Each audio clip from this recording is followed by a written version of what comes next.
Shalom. Tadi sudah diperkenalkan, nama saya Lukas. Lengkapnya Lukas Budiono Tandajaya selaku Ketua Evangelism Explosion di Indonesia. Saya diberi nama Lukas karena saya anak yang ketiga dari 4 bersaudara. Jadi saya punya kakak di atas saya, Pendeta Markus, sekarang pelayanan di California. Jadi saya Lukas, kakaknya Markus. Dan saya punya kakak yang tertua namanya Matius. Matius, Markus, baru saya Lukas. Lalu saya punya adik laki-laki satu-satunya namanya Yahya. Puji Tuhan hanya 4. Sebab kalau ada satu lagi mungkin namanya Kisah Para Rasul. Tapi itu tidak terjadi ya. Hari ini kita akan belajar satu kebenaran firman Tuhan tentang bagaimana kita boleh menjadi saksi Kristus yang punya integritas menjadi garam dan terang dunia. Saksi Kristus. Suatu ketika Tuhan izinkan saya pelayanan di Toraja, di Makale, diadakan seminar sehari dengan 3 pembicara. 2 diantaranya adalah pemimpin sekolah teologi dan saya mewakili orang awam yang bergerak di marketplace. Saya latar belakang insinyur pertanian dan sampai hari ini saya masih menggeluti dunia pertanian. Nah, 3 pembicara dengan satu tema seminar sehari, penginjilan tanggung jawab siapa? Kalau hari ini saya bertanya kepada Bapak Ibu, penginjilan tanggung jawab siapa? Apa jawabnya? Tanggung jawab siapa? Kita sebagai orang-orang yang percaya. Tapi bukankah banyak orang Kristen menganggap itu tugasnya pendeta, penatua, majelis, mereka yang sekolah Alkitab. Kalau saya ibu rumah tangga, kalau saya hanya pengusaha biasa, orang awam, tidak seharusnya itu menjadi tanggung jawab saya. Nah, sebenarnya penginjilan tanggung jawab siapa? Jawabannya jelas, tanggung jawab setiap kita orang Kristen, bukan? Lalu saya tergelitik, seandainya waktu itu saya jadi pembicara pertama, saya akan katakan itu tanggung jawab siapa? Mungkin mereka akan menjawab tanggung jawab kita sebagai orang Kristen. Saya katakan oke, amin, betul jawabannya. Selesai bukan? Enggak perlu seminar 3 pembicara bukan? Tidak perlu seminar seharian bukan? Emangnya orang Kristen tidak tahu bahwa penginjilan adalah tanggung jawab kita? Tahu tidak? Tahu. Tapi kenapa tidak lakukan penginjilan? Di Amerika pernah dilakukan survei kepada orang-orang Kristen. Dan hasilnya mengejutkan. Ternyata 95%, saya ulang ya. 95% orang mengaku dirinya Kristen, tetapi tidak pernah menyaksikan Kristus seumur hidupnya. Aneh bukan? Orang Kristen sebenarnya tahu tidak bahwa kita adalah saksi Kristus? Tahu, tapi tidak lakukan. Kenapa? Bukankah banyak orang Kristen tahu tapi tidak melakukan? Bisa saja mereka tahu tapi pura-pura tidak tahu. Lebih parah lagi, tahu tapi tidak mau tahu. Dan hari ini biarlah firman Tuhan menolong kita. Bagaimana kita sebagai orang Kristen punya integritas. Menjadi saksi Kristus yang menjadi garam dan terang dunia. Ayatnya terambil dari Kisah Para Rasul pasal yang pertama ayat yang ke-8. Saya akan bacakan untuk kita semua. Tetapi kamu akan menerima kuasa kalau Roh Kudus turun ke atas kamu. Dan kamu akan menjadi saksiku di Yerusalem, di seluruh Yudea dan Samaria dan sampai ke ujung bumi. Amin. Ini ayat yang luar biasa. Kita boleh mengklaim janji Tuhan. Bahwa Tuhan memberikan kita kuasa. Mau tidak diberi kuasa oleh Tuhan? Amin. Tapi pertanyaannya, kalau Tuhan memberi kita kuasa, untuk apa kuasa itu? Tuhan katakan jadi saksi. Apa sih ciri orang yang sudah dipenuhi oleh Roh Kudus? Ayat ini dengan jelas mengatakan kalau Roh Kudus turun ke atas kamu, kamu akan menerima kuasa. Cirinya apa? Menjadi saksi di Yerusalem, seluruh Yudea sampai ke ujung bumi. Dan tolong perhatikan di sini. Dikatakan kamu akan menjadi saksiku di Yerusalem dan di seluruh Yudea dan Samaria dan sampai ke ujung bumi. Tuhan tidak mengatakan kamu akan menjadi saksiku di Yerusalem, lalu Yudea, Setelah Yudea lalu Samaria. Setelah Samaria lalu ujung bumi. Seakan-akan beresin dulu Yerusalemmu, baru keluar. Beresin dulu Yudeamu, baru ke Samaria. Beresin Samarianya, baru ke ujung bumi. Kalau Yerusalemnya belum beres, nggak perlu urusin Yudea, Samaria. Tapi firman Tuhan tidak ngomong begitu. Tuhan katakan apa? Yerusalem dan Yudea dan Samaria dan ujung bumi. Sementara kita mengerjakan Yerusalem kita. Mari kita juga mengerjakan Yudea kita, Samaria sampai ujung bumi. Bersaksi bukan hanya untuk keluarga kita. Sementara kita bersaksi untuk keluarga kita, juga ada orang-orang lain, Yudea, Samaria, yang perlu mendengar Injil. Dan biarlah Tuhan menolong kita, karena Tuhan memberikan kita janji. Kamu akan menerima kuasa kalau Roh Kudus turun ke atas kamu. Hari ini kita akan fokus spesifik bicara tentang seorang saksi. Di pengadilan dibutuhkan saksi, bukan? Dan seorang saksi punya peran yang sangat krusial, penting sekali. Salah benarnya seseorang ditentukan oleh kesaksian beberapa saksi. Nah, mari kita lihat hari ini, apa sih kriteria seorang saksi? 3 poin penting kita akan bicara hari ini. Apa kriteria seorang saksi? Yang pertama, seorang saksi mau tidak mau harus mengalami secara pribadi perjumpaan dengan Yesus. Bukan dari kata orang, tapi kita mengalami secara pribadi.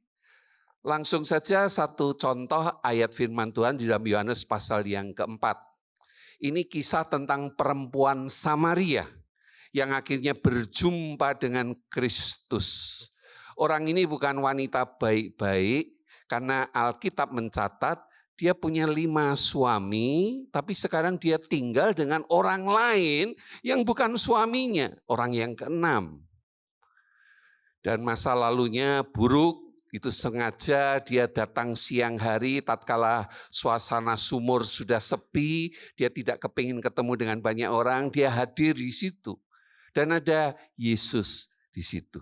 Dan inilah percakapan dengan Yesus. Dikatakan di dalam pasal yang keempat, ayat yang ke-25 dan 26. Jawab perempuan itu kepadanya, kepada Yesus, "Aku tahu bahwa Mesias akan datang, yang disebut juga Kristus. Apabila ia datang, ia akan memberitakan segala sesuatu kepada kami."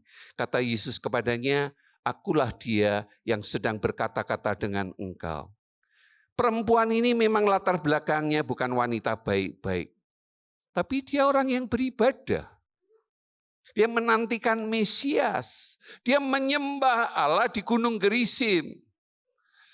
Bukankah hari ini banyak orang juga religius, tapi secara moral juga amburadul?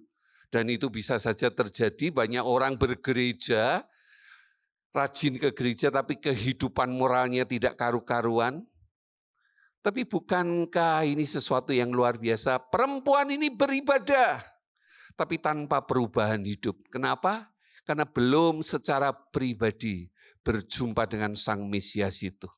Dan tatkala dia berjumpa langsung dengan Mesias itu, Kristus itu, Sang Pemberi air hidup.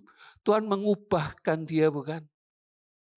Kalau kita membaca ayat berikutnya, kita akan melihat bagaimana Tuhan memakai orang ini menjadi saksi yang luar biasa. Banyak orang di kota Samaria itu yang menjadi percaya melalui perempuan Samaria ini. Siapa orang ini? Orang yang latar belakangnya buruk. Orang yang disingkirkan oleh masyarakat. Tapi perjumpaan dengan Yesus mengubahkan hidupnya. Amin. Minta maaf, tidak peduli sudah berapa lama kita menjadi orang Kristen. Tidak peduli sudah berapa lama kita menjadi orang yang religius, menyembah Tuhan, beribadah. Pertanyaannya adalah, apakah sungguh-sungguh kita sudah mengalami kelahiran baru, diubahkan oleh Kristus, mengalami perjumpaan pribadi dengan Kristus. Orang ini menyembah Allah, tapi tanpa mengenal pribadi Kristus secara pribadi. Tapi perjumpaannya mengubahkan hidupnya. Contoh yang kedua di dalam Alkitab catat ya Markus pasal yang ke-5. Ini kisah tentang orang yang kerasukan legion. Orang yang dirasuk setan. Orang yang hidupnya di pekuburan. Telanjang minta maaf dan memukuli dirinya dengan batu. Dan bahkan dia dibuang oleh keluarganya. Bahkan dia tidak dirawat. Bahkan dia dibuang lebih hina daripada babi. Orang-orang di situ pelihara babi yang notabene adalah binatang haram. Tapi mereka pelihara, beri makan, kasih kandang, dimandikan. Tapi orang ini dibuang dan firman Tuhan katakan tidak ada seorang pun yang sanggup menjinakkan dia. Kata menjinakkan cocoknya untuk siapa? Binatang, bukan sembarang binatang, binatang buas yang perlu dijinakkan. Dan kata menjinakkan itu disematkan kepada orang ini. Orang ini lebih rendah daripada binatang. Tapi tatkala dia berjumpa dengan Yesus, nah tolong perhatikan ayat ini. Mereka datang kepada Yesus dan melihat orang yang kerasukan itu duduk, sudah berpakaian dan sudah waras. Orang yang tadinya kerasukan legion itu. Perjumpaan orang ini dengan Yesus mengubah hidupnya. Dia waras, dia sehat, dan kalau kita lanjutkan ayat berikutnya, kita akan melihat bahwa Tuhan memakai dia menjadi saksi di daerah Dekapolis. Siapa orang ini? Dia bukan orang hebat, dia orang yang dibuang, orang yang kerasukan setan, tapi perjumpaan dia dengan Yesus boleh menjadikan dia saksi yang luar biasa. Tuhan ubahkan hidupnya, Tuhan pakai dia. Amin. Mungkin kita katakan, Pak Lukas, saya tidak sekotor dia, saya tidak seberdosa dia. Betul kita tidak sekotor orang ini, tidak seberdosa orang ini. Di hadapan Tuhan sebenarnya kita orang yang sama, bukan? Orang yang berdosa yang harusnya binasa masuk neraka selama-lamanya. Kita tidak lebih baik dari siapapun, bukan? Rasul Paulus mengatakan di antara mereka orang berdosa, akulah yang paling berdosa. Siapa yang menganggap kita cukup layak, cukup baik dibanding orang lain? No, di hadapan Tuhan kita sama bejatnya, sama hina, sama harus dimurkai. Tapi perjumpaan dengan Yesus mampu mengubahkan orang itu. Pertanyaan yang serius untuk kita hari ini. Kembali lagi tidak peduli sudah berapa lama kita melayani Tuhan. Adakah kita sudah mengalami perjumpaan pribadi dengan Yesus? Menjadikan dia Tuhan yang mengontrol, yang menguasai, yang memimpin hidup kita. Yang boleh mengubahkan kita menjadi manusia-manusia baru yang boleh menjadi saksi Kristus. Punya integritas di tengah dunia, menjadi saksi supaya nama Tuhan dipermuliakan. Amin. Ini seorang pemuda yang kami kenal waktu kami pelayanan di Timor Leste. Namanya Marcelo. Kalau lihat dari perawakannya, kita kurang lebih tahu lah ya, dia dari latar belakang bukan baik-baik. Dia bertato dari leher sampai ujung tangan, ujung kaki. Memang dia ini orang jahat masa lalunya. Dia terlibat di dalam geng, mafia, penjahat. Dia terkenal, sebenarnya bukan terkenal, lebih tepatnya tercemar lah ya. Masa lalunya buruk, tapi perjumpaan dia dengan Yesus mengubahkan hidupnya. Suatu ketika kami mengadakan pelatihan Evangelism Explosion, saya terlibat di dalam pelayanan ini, dan beberapa rekan dari Abalev Kelapa Gading sudah mengikutinya. Dia ikut menjadi peserta. Tapi dia tahu diri, dia duduk di bagian paling belakang. Dan dia rindu menjadi saksi Kristus. Dan dia ikut pelatihan 5 hari full.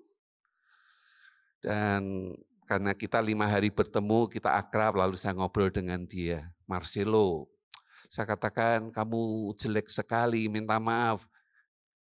Sudah kulit hitam, tatonya berwarna biru tua. Waduh, jelek sekali. Tapi Marcelo katakan, Pak Lukas, memang saya hitam, masa lalu gelap, tapi hati saya putih. Karena saya berjumpa dengan Kristus. Tuhan ubahkan saya. Kurang lebih 1 tahun kemudian saya tidak pelayanan di situ dan Tuhan izinkan 1 tahun kemudian saya ke tempat di mana kami sempat mengadakan pelatihan. Saya tanya, gimana kabar Marcelo? Oh baik, di mana dia? Saya boleh ketemu dia? Dia katakan dia tidak sedang di tempat, dia sedang pelayanan. Lalu teman ini ngomong, wah setelah dia diubahkan Tuhan pakai dia luar biasa Pak Lukas. Seluruh kampungnya dia dihabisi sama dia. Wah, saya kaget, apa dia jadi orang jahat lagi nih? Kok dihabisi semua gimana? Baru dia menjelaskan maksudnya dihabisi, tidak ada satupun keluarga yang terlewatkan untuk dia cerita Yesus kepada mereka. Tuhan pakai dia, masa lalunya gelap.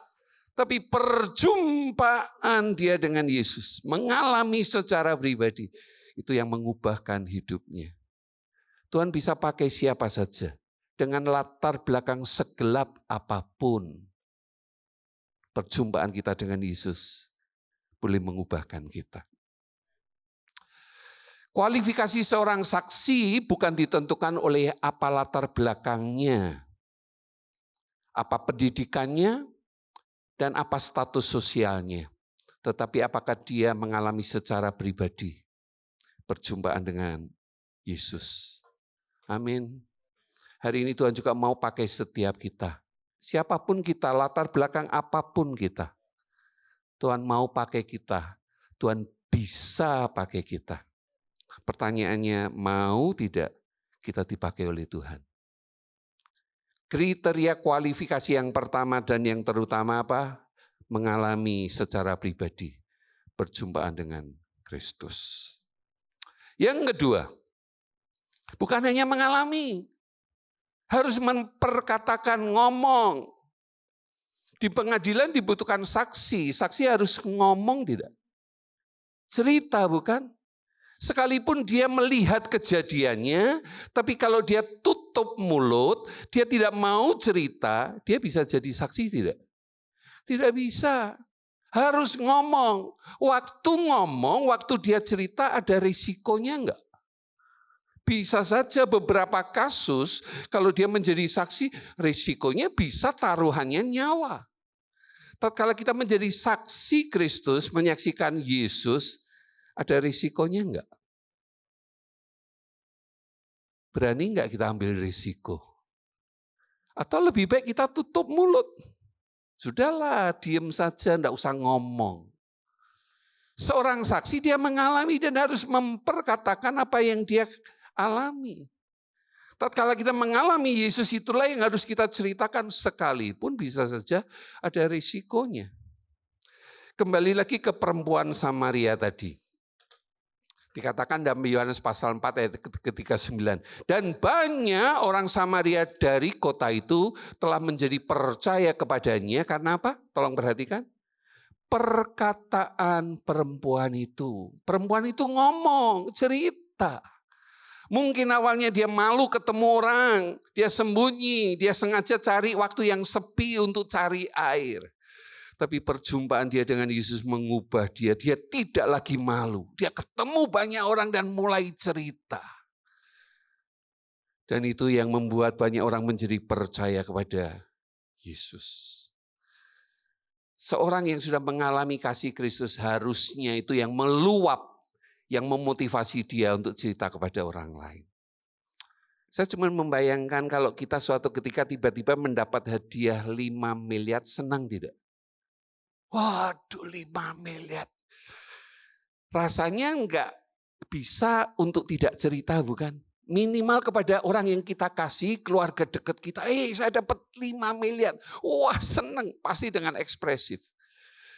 Kalau dapat 10 miliar bagaimana? Lebih senang, bukan? Mungkin bukan hanya ngomong, teriak, lompat kita. Saya dapat 10 miliar. Kalau dapat 100 miliar bagaimana? Pingsan malah ya. Saking sukacitanya gak bisa tahan diri, kepingin cerita. Tatkala kita menerima keselamatan, berapa nilainya? 5 miliar? 10 miliar? 100 miliar? Lebih dari itu bukan? Kepengin cerita enggak? Enggak. Aneh toh? Kalau betul kita mengalami keselamatan yang nilainya tak terhitung, kenapa kita tutup mulut? Kenapa tidak ada dorongan untuk ceritakan kasih Kristus kepada orang lain? Minta maaf kalau tidak ada dorongan itu, jangan-jangan kita belum terima hadiah itu. Harusnya itu yang mendorong kita, sukacita untuk cerita kepada orang lain. Kembali kepada Markus pasal yang kelima, orang yang kerasukan setan tadi. Dikatakan apa? Yesus berkata kepada orang itu, pulanglah ke rumahmu, kepada orang-orang sekampungmu. Dan tolong perhatikan apa? Dan beritahukanlah, ngomong, cerita, memperkatakan, jangan tutup mulut. Kepada mereka, apa? Segala sesuatu yang telah diperbuat oleh Tuhan atasmu. Dan bagaimana ia telah mengasihani engkau. Ceritakan itu kepada orang lain. Bagaimana Yesus mengasihani hidup kita. Orang yang berdosa yang harusnya binasa. Tapi dia rela mati bagi kita. Segala sesuatu apa yang sudah Allah perbuat atas hidup kita. Beritahukan itu, ceritakan itu kepada orang lain. Jangan tutup mulut. Betul kita sudah mengalami perjumpaan dengan Kristus. Betul karyanya itu besar buat hidup kita. Kenapa tutup mulut? Ngomong, cerita. Beritahukan kepada orang-orang sekampungmu. Kepada keluargamu. Mereka perlu dengar Yesus. Dan apa yang dikatakan ayat yang ke-20. Orang itu pun pergilah dan mulai memberitakan, ngomong, memperkatakan. Di daerah Dekapolis segala apa yang telah diperbuat Yesus. Dan atas dirinya, dan mereka semua menjadi heran. Deka itu 10, Polis itu kota. Jadi daerah yang sangat luas. Dan daerah Dekapolis 10 kota ini menjadi geger karena perkataan satu orang. Siapa orang yang bisa menggegerkan 10 kota? Orang ini pembicara hebat? Bukan. Dia pengkhotbah besar? Bukan. Dia teolog besar? Juga tidak. Siapa dia?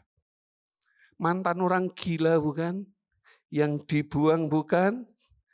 Yang diusir dari keluarganya bukan? Yang dianggap lebih rendah daripada binatang bukan?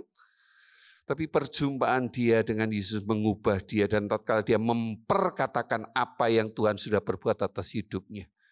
Itu membuat banyak orang menjadi heran, heboh. Memang tidak dicatat berapa yang menjadi percaya, tapi saya yakin dari sekian orang pasti ada yang percaya menyembah Yesus sebagai Tuhan dan Juru Selamat pribadi. Ngomong, jangan tutup mulut, cerita.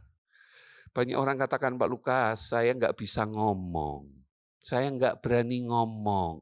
Yang penting saya jadi orang baik. Bukankah itu cukup? Menurut Bapak Ibu cukup tidak? Jadi orang baik. Tidak cukup. Orang Kristen harus jadi orang baik? Harus. Tapi untuk menjadi saksi Kristus tidak cukup hanya sekedar menjadi baik. Karena kalau kita hanya sekedar menjadi baik, orang di luar Kristen ada yang baik tidak? Banyak, bahkan bisa saja mereka lebih baik dari kita. Tapi kembali lagi kita perlu ngomong tentang Yesus. Memang kita harus jadi orang Kristen yang baik. Tapi kita juga harus memperkatakan Kristus kepada orang lain. Roma 10 ayat yang ke-17 dikatakan. Jadi iman timbul dari pendengaran. Pendengaran oleh firman Kristus. Mereka akan bertobat, mereka akan percaya kalau mereka mendengar firman. Jadi firman itu perlu diberitakan. Roma 10 ayat yang ke-13 dan 14 berkata demikian. Sebab barang siapa yang berseru kepada nama Tuhan akan diselamatkan, amin. Tapi bagaimana mereka dapat berseru kepadanya jika mereka tidak percaya kepada Dia? Bagaimana mereka dapat percaya kepada Dia jika mereka tidak mendengar tentang Dia? Bagaimana mereka mendengar tentang Dia jika tidak ada yang memberitakannya? Mereka perlu mendengar firman tidak? Harus ada yang memberitakan, bukan? Itulah tanggung jawab kita sebagai saksi-saksi Kristus. Itu sebabnya ayat yang ke-15 dikatakan, dan bagaimana mereka dapat memberitakannya jika mereka tidak diutus? Seperti ada tertulis betapa indahnya kedatangan mereka yang membawa kabar baik. Banyak orang menunggu kita di sana untuk mendengar kabar baik yang kita ingin ceritakan. Jim Collins adalah seorang penulis yang memberi pengaruh besar di abad yang ke-20. Dia pernah memberi statement seperti ini. Baik adalah musuh dari yang terbaik. Aneh ini ya. Harusnya yang jahat itu musuh daripada yang baik. Tapi dia katakan, baik adalah musuh yang terbaik. Apa artinya? Bisa saja kita sudah melakukan banyak hal yang baik, tapi tatkala kita melupakan yang terbaik, itulah kesalahan yang fatal. Tatkala gereja memberikan sembako, baik tidak? Tatkala gereja memberikan beasiswa, baik tidak? Tatkala gereja memberikan diakonia, baik tidak? Tapi Injil tidak pernah diberitakan. Bukankah banyak gereja melakukan aksi sosial, tapi menyembunyikan Injil itu? Gereja mungkin melakukan banyak hal yang baik, tapi yang terbaik yaitu kabar keselamatan itu yang harus utama diceritakan. Diakonia baik, biarlah itu menjadi sarana, jembatan untuk kita masuk kepada Injil. Kita memberi pengobatan gratis baik, tapi biarlah itu hanya sebagai sarana supaya kesempatan kita untuk boleh cerita Injil. Saya bersyukur diperlengkapi dengan pelatihan yang namanya Evangelism Explosion. Dan saya bersyukur itu kesempatan di mana kalau saya besuk ke rumah sakit dengan istri, kebetulan waktu itu ada teman istri yang kanker payudara stadium 4. Anaknya padahal masih kecil. Dia nangis terus merasa no hope, tidak ada harapan. Tapi itu kesempatan kami datang besuk, bawa sedikit buah tangan, lalu cerita Injil kepada orang itu. Dan dia akhirnya terima Tuhan Yesus. Dia merasa sukacita sekali. Dia merasa dapat sesuatu yang paling berharga yang dia butuhkan. Yaitu keselamatan itu sendiri. Bukankah seringkali kebaikan kita harusnya menjadi sarana untuk kita melakukan yang terbaik, yaitu cerita Injil kepada orang lain. Amin. Bila itu menolong kita. Jangan sampai kita tutup mulut dan tidak menceritakan kebaikan itu kepada orang lain. Tatkala kita tutup mulut dan tidak ngomong kebaikan Tuhan atas hidup kita, bisa jadi kita jadi orang yang sangat jahat. Kok bisa, Pak Lukas? Saya kasih contoh ya. Contoh ini mungkin sedikit ekstrim, tapi ini sekedar contoh.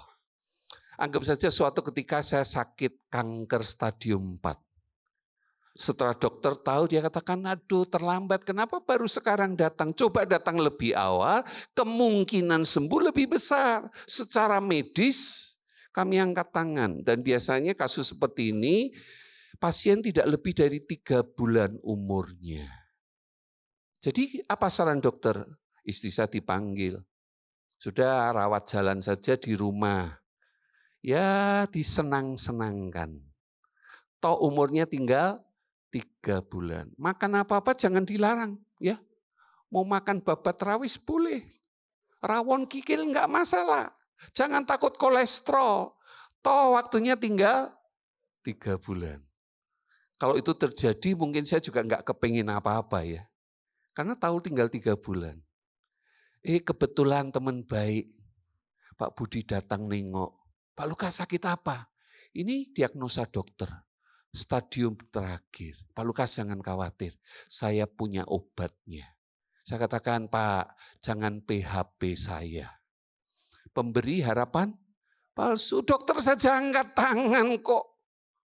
Pak ngomong ada obatnya. Sudahlah Pak Lukas percaya. Lalu saya katakan, Pak, kalaupun ada obatnya pasti sangat mahal. Dan saya nggak mungkin bisa bayar. Sudah Pak Lukas, jangan pikir bayarnya ini gratis, cuma-cuma. Setelah diyakinkan, akhirnya singkat ceritanya saya minum obat yang diberikan oleh Pak Budi. Puji Tuhan, sembuh. Wah, saya sukacita. Gratis, sembuh. Tidak lama kemudian mama saya telepon. Mama saya tinggal di kota lain. Lukas, segera pulang. Papa sakit keras. Sakit apa, Ma? Belum tanya. Telepon sudah ditutup. Rupanya mama juga tegang. Segera saya ketemu papa saya. Kurus, pucat, kering. Pak, sakit apa? Diberikan diagnosanya, ternyata sama dengan yang saya alami. Kanker stadium 4. Saat ketemu dokternya, dok apa yang harus dilakukan? Sudah bawa pulang. Karena biasanya orang seperti ini usianya tidak lebih dari, kok ngerti? Hebat ya. Tidak lebih dari 3 bulan, bawa pulang saja. Wah, saya berpikir, saya ini punya kesempatan untuk berbakti kepada orang tua. Saya rawat sendiri, saya melakukan yang baik. Suapin, waslapin dia, gendong dia kalau dia butuh pergi ke toilet dan seterusnya. Minta maaf, saya bersihkan kotorannya dan semuanya. Saya lakukan yang baik. Tapi kemudian tidak lama, 3 bulan kurang lebih, papa saya dipanggil pulang Tuhan. Ini cerita cuma umpama loh ya. Kalian kok tegang serius? Nah, semua orang datang menghibur, Pak Lukas sudah direlakan. Kamu anak yang uhau. Anak yang baik, berbakti, mana ada hari ini anak laki lagi mau merawat papanya sendiri, enggak ada. Kamu anak yang baik. Sudah relakan saja. Bapak Ibu setuju saya anak yang baik? Saya baik atau jahat? Baik atau jahat? Baik atau jahat? Baik. Kelihatannya ya. Sebenarnya saya bukan orang baik, bukan. Saya orang jahat, bukan. Kenapa? Saya tahu obatnya, tapi saya nggak pernah cerita. Nggak pernah beritahu. Padahal saya dapat gratis. Dan itu menyembuhkan. Tapi saya tutup mulut. Jangan dipikir kalau kita tutup mulut kita jadi orang baik. No, bisa saja kita jadi orang yang sangat jahat. Bukankah hal yang sama kita semua mengalami kanker dosa, bukan? Harus mati, bukan? Usianya tinggal berapa lama? Darahnya menyembuhkan kita. Menghidupkan kita gratis, bukan? Sebagai anugerah cuma-cuma, bukan? Tapi bukankah banyak orang mengalami kanker dosa yang sama, yang kita tahu mereka juga akan binasa. Pernah cerita tentang obatnya? Ngomong ke mereka? Atau kita tutup mulut? Kita orang Kristen yang baik atau jahat? Kita orang Kristen baik atau jahat? Tatkala kita tutup mulut? Jahat. Kenapa tutup mulut? Kita yang sudah mengalami kasih karunia Allah. Ngomong, cerita kepada mereka, ada keselamatan di dalam Kristus. Ini salah satu ayat yang saya tidak suka, tapi ada di dalam kebenaran firman Tuhan. Yeskiel pasal 33 ayat yang ke-8. Kalau aku berfirman kepada orang jahat, hai orang jahat, engkau pasti mati, dan engkau tidak berkata apa-apa untuk memperingatkan orang jahat itu supaya bertobat dari hidupnya, orang jahat itu akan mati dalam kesalahannya. Tetapi aku akan apa? Menuntut pertanggungan jawab atas nyawanya daripadamu.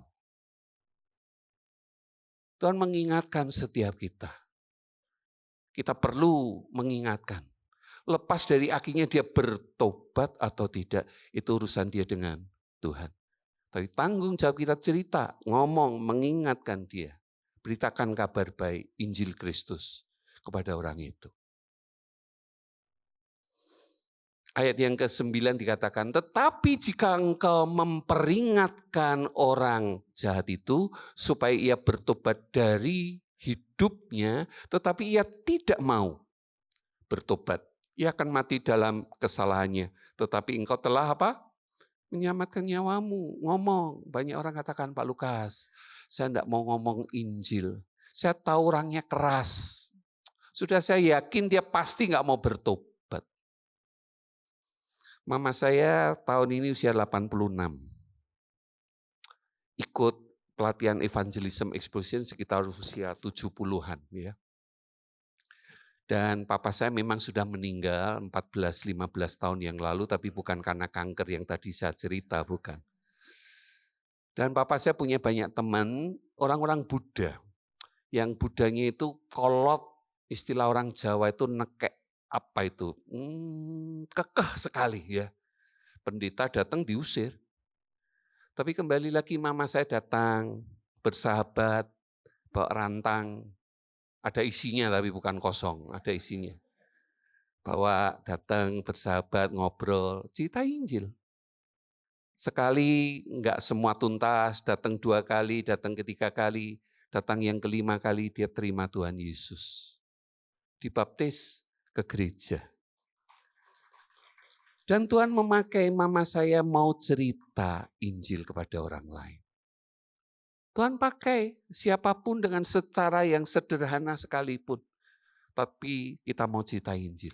Secara manusia nggak mungkin dia orang Buddha kuat. Tapi Tuhan pakai. Ingat, Roh Kudus memberi kita kuasa untuk boleh menjadi saksi Kristus. Konklusinya adalah keselamatan, hidup kekal, kita terima secara gratis. Jika kita tidak membagikannya, memperkatakan, kita adalah orang-orang yang sangat egois. Ini sedikit cerita, tapi waktu saya tinggal sedikit, mungkin saya perlu lewatin ya. Ini bencana banjir bandang yang lalu ya, di Sumatera Utara, Tapanuli Utara, Tengah, dan Selatan. Nah kami punya tim EE di Medan, mereka bapak sembako, tapi yang jauh lebih penting bukan sembakonya. Itu kesempatan untuk berbagi cerita kepada anak-anak. Lalu mereka merasa sukacita, lalu ibu-ibu yang sudah diperlengkapi dengan evangelism explosion, mereka cerita bagi kelompok kepada orang lain. Dan ini pertemuan-pertemuan, mereka membawa sembako, tapi itu hanya sarana supaya kita boleh mempunyai jembatan untuk menyampaikan Injil. Bapak-bapak pun diperlengkapi, lalu mereka boleh cerita Injil. Saya ingin menantang Bapak Ibu yang ada di sini. Mau tidak kita diperlengkapi? Supaya kalau Tuhan berikan kita kesempatan, kita boleh menjadi saksi Kristus yang efektif. Saya nggak bisa ngomong, oke nggak bisa ngomong. Diajarin ngomong mau nggak? Belajar, ambil komitmen, investasi waktu. Supaya kita boleh menjadi saksi Kristus. Tatkala Tuhan izinkan kita boleh menjadi saksi yang efektif. Nah ini sukacita mereka kumpul. Jangan sampai kita hanya memberi yang baik, tapi melupakan yang terbaik. Baik adalah musuh dari yang terbaik. Terakhir, waktu saya tinggal sedikit sekali. Memperkatakan kebenaran, kita harus ngomong. Bukan hanya mengalami, ngomong, tapi ngomong yang benar. Di dalam pengadilan saksi, bisa enggak dia sebenarnya saksi palsu? Ada enggak? Ada, dia ngomong tapi bukan kebenaran. Dia putar balikkan kebenaran. Hari ini banyak orang memberitakan Injil khotbah. Bisa enggak firman yang diberitakan adalah manipulatif? Bisa enggak? Sangat mungkin. Hari ini ada Injil yang palsu. Ada enggak Injil yang palsu? Ada. Paulus dengan jengkel marah mengingatkan jemaat di Galatia. Dia katakan begini, tetapi sekalipun kami atau seorang malaikat dari surga yang memberitakan kepada kamu suatu Injil yang berbeda dengan yang Injil yang telah kami beritakan kepada kamu, terkutuklah dia. Hati-hati hari ini penyesatan ada di mana-mana. Ada Injil yang berbeda, yang mengatakan salib Kristus tidak cukup untuk menyelamatkan kita. Tapi harus ditambah dengan hukum Taurat. Dengan aturan-aturan, dengan sunat, dengan ibadah, dengan cara-cara tertentu. Hari ini banyak gereja juga, kalau tidak hati-hati dengan Injil yang benar, kita bisa disesatkan. Karya Kristus tuntas, selesai, it is finished, sempurna. Kita diselamatkan bukan karena kebaikan kita. Kebaikan kita tidak ada andil apapun. Tuhan sudah memberikan semuanya. Dan itu Tuhan selesaikan di atas kayu salib. Yang percaya memperoleh hidup yang kekal. Injil yang seperti itulah yang harus kita beritakan. Perkatakan kebenaran. 1 Korintus 15 ayat 3 dan 4. Rasul Paulus mengatakan, sebab yang sangat penting atau yang paling penting telah kusampaikan kepada kamu. Yaitu apa yang telah kuterima sendiri. Ialah bahwa Kristus telah mati karena dosa-dosa kita. Sesuai dengan kitab suci. Bahwa ia telah dikuburkan dan bahwa ia telah dibangkitkan pada hari yang ketiga sesuai dengan kitab suci. Yesus yang mati bagi kita orang berdosa. Mati, dikuburkan dan bangkit. Itulah yang harus menjadi utama cerita Injil kita. Yesus yang mati bagi orang yang berdosa. Itulah yang harus kita terus beritakan. Amin. Jadi orang Kristen yang punya integritas, apa yang kita mau sampaikan? Bukan kita mengatakan percaya Yesus pasti kaya, bukan itu yang utama. Percaya Yesus pasti sembuh, bukan itu yang utama. Bukan Yesus tidak bisa memberikan berkat, bukan Yesus tidak bisa memberikan kesembuhan, tapi bukan itu yang utama. Tapi Tuhan, Paulus katakan apa? Yang sangat penting, yang paling penting. Bahwa Yesus mati bagi kita orang berdosa. Itulah yang harus menjadi berita utama pemberitaan Injil. Firman Tuhan katakan apa? Cari dahulu kerajaan Allah dan kebenarannya. Yang lainnya akan ditambahkan. Kita diselamatkan karena percaya kepada Yesus. Kemudian Tuhan menyembuhkan, itu bonus, puji Tuhan. Kita diberkati, puji Tuhan, itu bonus. Tapi yang terpenting dan yang terutama, Yesus mati bagi kita orang berdosa. Perkatakan kebenaran. Kisah Rasul 4 ayat yang ke-12. Dan keselamatan tidak ada dalam siapapun juga selain di dalam Dia. Sebab di bawah kolong langit ini tidak ada nama lain yang diberikan kepada manusia yang olehnya kita dapat diselamatkan. Amin. Di luar Yesus tidak ada keselamatan. Itu yang harus kita beritakan. Berani ngomong begitu? Di sini berani ya. Di luar berani ngomong begitu, di luar Yesus tidak ada keselamatan. Hari ini banyak pendeta minta maaf yang mengatakan semua agama sama, semua baik, semua masuk surga. Tidak. Keselamatan hanya ada di dalam Kristus. Di luar Kristus tidak ada keselamatan. Kebenaran itu yang harus kita beritakan. Efesus 2 ayat 8 dan 9 dikatakan, sebab karena kasih karunia kamu diselamatkan oleh iman. Itu bukan hasil usahamu, itu pemberian Allah. Itu bukan hasil pekerjaanmu. Jangan ada orang yang memegahkan diri. Jangan pernah berpikir kita diselamatkan karena kita rajin melayani Tuhan. Memberi perpuluhan, rajin beribadah. No, kita diselamatkan hanya karena anugerah. Yesus mati di atas kayu salib, menyelamatkan setiap kita orang yang berdosa. Itu bukan hasil usaha kita, itu pemberian Allah, itu bukan pekerjaan kita. Jangan ada orang yang memegahkan diri. Kebenaran inilah yang harus kita beritakan. Kebenaran bahwa keselamatan hanya oleh karena kasih karunia yang kita terima dengan iman kepada Yesus Kristus. Itulah yang harus kita ceritakan. Apa kriteria seorang saksi? Mengalami berjumpa dengan Kristus. Memperkatakan yang kita alami. Tapi yang lebih penting, memperkatakan kebenaran. Bahwa di luar Yesus tidak ada keselamatan. Dan keselamatan hanya di dalam Kristus. Saya ingin menutup dengan sebuah renungan untuk setiap kita. Yang pertama, sudahkah kita menerima secara pribadi keselamatan di dalam Kristus? Kembali sekali lagi, tidak peduli sudah berapa lama kita bergereja. Sudah berapa lama kita sudah dibaptis. Tapi apakah sungguh-sungguh kita mengalami perjumpaan dengan Yesus. Menjadikan Dia Tuhan, Juru Selamat, yang mengampuni seluruh hutang dosa kita, sekali bahkan untuk selama-lamanya. Ambil waktu di hadapan Tuhan, merenungkan di hadapan Tuhan. Yang kedua, kalaupun kita sudah menerima keselamatan itu, sudahkah kita menceritakannya kepada orang lain? Atau selama ini kita tutup mulut bungkam, kita menjadi orang Kristen yang egois. Bahkan bisa saja menjadi orang Kristen yang sangat jahat. Tidak menceritakan kepada orang lain. Tapi yang terakhir, adakah berita yang kita sampaikan adalah kebenaran yang sesungguhnya? Di luar Kristus tidak ada keselamatan. Hanya Yesus satu-satunya Tuhan dan Juru Selamat.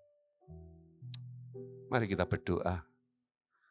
Mohon kesediaan Pak Budi menutup dalam doa dan firman Tuhan ini. Mari kita bangkit berdiri. Kita datang kepada Tuhan. Bapa, terima kasih buat teguran-Mu pagi ini. Betapa Tuhan, seringkali kami begitu egois. Kalau kami sudah menerima harta yang sangat mahal itu, keselamatan kekal. Seharusnya kami binasa masuk neraka Tuhan. Karya-Mu yang begitu mahal menyelamatkan kami alami tapi kami tidak ceritakan. Kami bertobat, ampuni kami Tuhan. Ada orang-orang tercinta di sekitar hidup kami yang bahkan belum pernah mendengar dari mulut kami sendiri kabar baik itu, harta yang begitu mahal itu, tetap kami simpan untuk kami nikmati sendiri. Mari saudara, kalau Tuhan tegur pagi ini, taruh tangan di dada. Ini saya Tuhan. Tuhan bicara sama saya pribadi. Ampuni saya. Mari saudara, mari respon pada firman yang Tuhan sampaikan. Yes Lord. Coba bayangkan orang-orang di sekitarmu. Orang-orang tercinta yang Tuhan titipkan, Tuhan percayakan dalam hidupmu. Apakah mereka sudah mendengarnya dan sudah mengalaminya seperti engkau? Mari saudara, datang sama Tuhan. Tuhan berikan kuasa padaku. Berikan kuasa Tuhan, berikan keberanian. Kuasa adalah keberanian. Kalau engkau diberi kuasa, engkau diberikan satu kerinduan yang begitu dalam. Keberanian yang tidak bisa lagi ditahan. Aku harus ceritakan. Iya Tuhan. Apapun resikonya aku harus cerita. Bagianku hanya untuk menceritakan. Tuhanlah yang mempertobatkan orang, bukan aku. Tuhanlah yang bekerja. Bagianku hanya menceritakan saja Tuhan. Urapi umat-Mu. Pagi ini Tuhan bicara bagi seluruh jemaat Tuhan. Mari saudara minta hati Tuhan. Semua kita berseru minta hati Tuhan. Tuhan, kuasa yang aku sudah terima untuk membawa aku boleh berani menceritakan. Yes Lord, karena kasih yang begitu besar dari Tuhan atas setiap jiwa-jiwa yang Tuhan percayakan Tuhan. Aku mau bagikan Tuhan. Yes Lord, Tuhan menunggu. Tuhan sedih kalau kita begitu menutup mulut kita, tidak mau cerita. Yes Lord, Tuhan tidak menunggu kita sempurna. Tuhan mau kita hanya menyaksikannya. Oh rala mana sikarala warala. Bicara pada umat-Mu Tuhan. Bicara buat setiap kami Tuhan. Yes Lord. Kembali ke kasih yang mula-mula waktu Engkau baru bertobat waktu itu. Betapa seringnya Kau mau bercerita bersaksi tak henti-hentinya. Tapi mengapa itu betul sudah padam. Maka itu semua sudah hilang. Ampuni kami Tuhan. Bawa kembali ke kasih yang mula-mula itu ya Tuhan. Makasih ya Bapa, makasih Tuhan. Kau bicara pada kami Tuhan. Biarlah tahun ini Tuhan, ada orang yang Tuhan berikan dalam hidup kami, kami boleh bawa kepada Tuhan. Keluarga kami, teman baik kami, orang yang tiap hari kami temui di kantor kami, atau di sekolah kuliah kami. Mereka orang yang setiap hari kami kadang ketemu dan bicara. Tapi mereka belum percaya Engkau, belum mengenal Engkau. Biarlah mulut lidah bibir kami boleh mengeluarkan kabar baik itu. Makasih ya Bapa, tahirkan hidup kami ya Bapa, sucikan kami. Untuk kami boleh diberikan urapan itu ya Bapa. Kami mau taat. Terima kasih ya Bapa, terima kasih Tuhan. Di dalam nama Yesus Kristus Tuhan. Mari kita yang sudah percaya dan respon pada firman katakan, amin. Tepuk tangan buat Tuhan kita, haleluya.